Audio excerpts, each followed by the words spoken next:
Hello, Matt Lukeman and chemistry in our world classroom.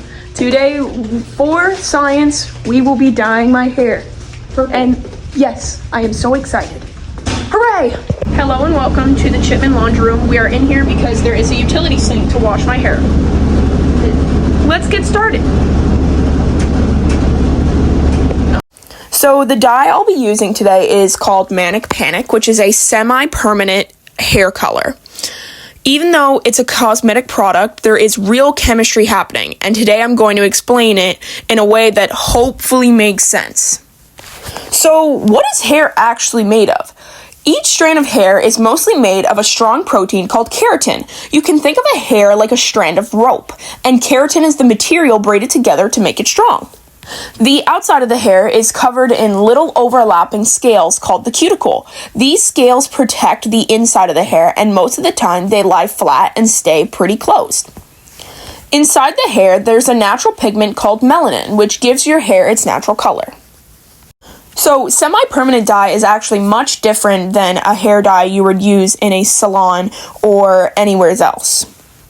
There's no ammonia, no developer, and no peroxide. And it does not chemically change your natural hair pigment.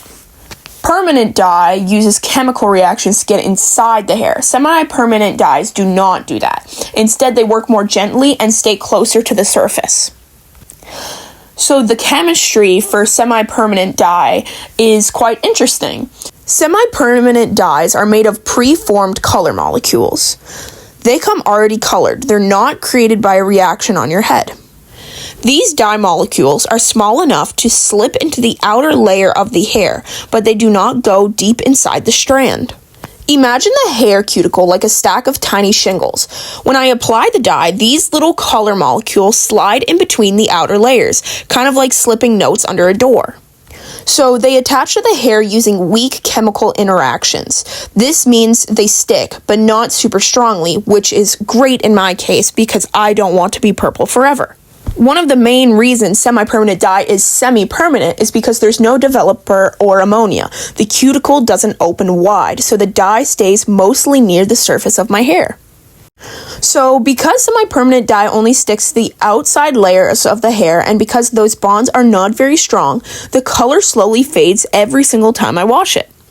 The weak chemical attractions eventually let go, and the color molecules lift off and rinse out. This is why the color usually lasts just a few weeks. It's also why semi-permanent dye is considered a lot gentler and safer. There's no deep chemical change happening inside the hair. This is my science experiment and new hair all in one video. Thanks for watching. Bye!